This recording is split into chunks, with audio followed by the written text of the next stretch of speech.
మహాత్మా జ్యోతిరావు పూలే సతీమణి భారత తొలి మహిళా ఉపాధ్యాయురాలు సావిత్రిబాయి పూలే జయంతి సందర్భంగా తెలుగుదేశం పార్టీ జిల్లా అధ్యక్షులు Gudise Krishnamma, DCMS chairman Nageswara Rao Yadav, TDP జిల్లా ప్రధాన కార్యదర్శి నాగరాజు యాదవ్ కర్నూలు పట్టణం బిర్లాగేట్ సమీపంలో ఉన్న మహాత్మా జ్యోతిరావు పూలే, మహాత్మా సావిత్రిబాయి పూలే విగ్రహాలకు ఘనంగా పూలమాలలు వేసి ఆమె చేసిన సేవలను స్మరించుకున్నారు. ఈ సందర్భంగా టీడీపీ జిల్లా అధ్యక్షులు గుడిసె కృష్ణమ్మ, జిల్లా ప్రధాన కార్యదర్శి నాగరాజు యాదవ్, డీసీఎంఎస్ చైర్మన్ నాగేశ్వరరావు యాదవ్ మాట్లాడుతూ మహిళా విద్య కోసం, అణగారిన వర్గాల చైతన్యం కోసం ఆమె పడ్డ శ్రమను నేటి తరానికి వివరిస్తారు. చదువుకోవడమే అసలైన విముక్తి అన్న ఆమె ఆశయాలను ముందుకు తీసుకెళ్లాలని పిలుపునిచ్చారు. సావిత్రిబాయి పూలే ఆశయాలకి అనుగుణంగానే నాడు ఎన్టీఆర్ మహిళలకు ఆస్తిలో సమాన హక్కు కల్పించారని, నేడు చంద్రబాబు నాయుడు మహిళా సంఘాల ద్వారా వారిని ఆర్థికంగా బలోపేతం చేస్తున్నారని గుర్తు చేస్తుంటారు. 1831 సంవత్సరంలో ఆమె మహారాష్ట్రలోన సతార్ జిల్లాలో జనవరి 3వ తారీఖున జన్మించి ఈ రోజు ప్రతి ఒక్క మహిళకు ఆదర్శవంతరాలిగా ఉంది. కాబట్టి ఆమెను మేము చాలా గొప్పగా మేము తలుచుకుంటున్నాము.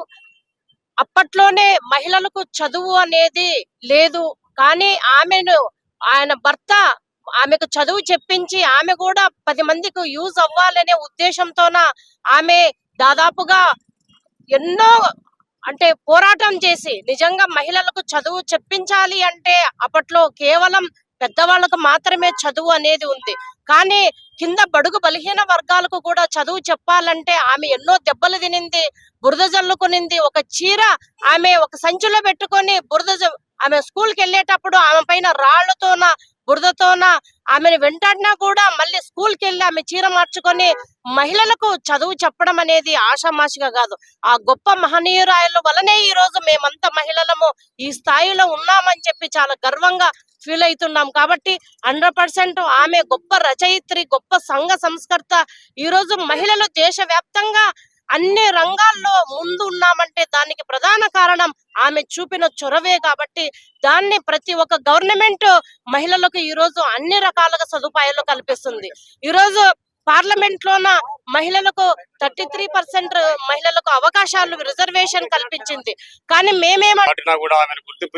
గుర్తించుకుంటున్నామంటే ఈ దేశంలో స్త్రీలకు ఆ రోజు ఉన్నటువంటి పరిస్థితుల్ని తారుమారు చేసి కష్టపడి ఈ అవకాశం తీసుకొచ్చినందుకు మీరందరూ కూడా, ఈ దేశంలో ఉన్న మహిళలందరూ కూడా ఆ స్థాయికి ఎదగాలని, మా ప్రభుత్వాలు కూడా బీసీలకు కానీ బీసీ మహిళలకు కానీ మొదటి ప్రాధాన్యత ఇస్తూ వాళ్ళని ఎదిగైతే అన్ని రంగాల్లో ఎదగడానికి ఉపయోగపడుతున్నటువంటి మా చంద్రబాబు నాయుడు గారు కానీ, మా ప్రధాని గారు కానీ వారందరినీ బాగా ఉపయోగించుకొని అన్ని రంగాల్లో మహిళలు పైకి రావాలని ఈ సందర్భంగా సామాజిక అభివృద్ధి అంటే ఏమిటి అని నేర్పిన గురువు ఆమెని స్మరించుకుంటూ ఈరోజు మరి మహిళలలో నిష్ఠాతులైన మహిళలకి మరి జాతీయ బీసీ సంక్షేమ సంఘం తరపున మరి వాళ్ళకి సన్మానం చేసుకుంటూ ఆమెని స్మరించుకుంటూ ఏవైతే మా చిరకాల కోరికలు ఉన్నాయో చట్టసభల్లో బీసీలకి 50% రిజర్వేషన్స్ కల్పించాలి, మరి అట్లాగే ఏదైతే మహిళా బిల్లు పెట్టారో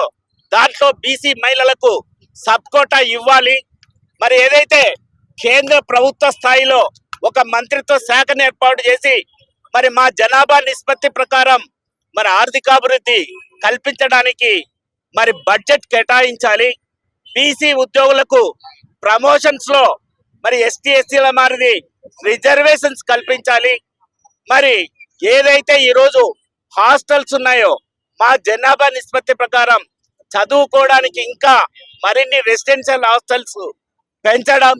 మరి ఈ రోజే ఒక శుభవార్త, మా ముఖ్యమంత్రి చంద్రబాబు నాయుడు గారు అయితేనేమి, లోకేష్ బాబు గారు అయితేనేమి పాదయాత్రలో యువగలంలో ఏదైతే చెప్పారో బీసీలకు రక్షణ చట్టం కల్పిస్తామని, అది కల్పించినందుకు వాళ్లకు కృతజ్ఞతలు తెలుపుకుంటున్నాం. గత ప్రభుత్వంలో స్థానిక సంస్థల్లో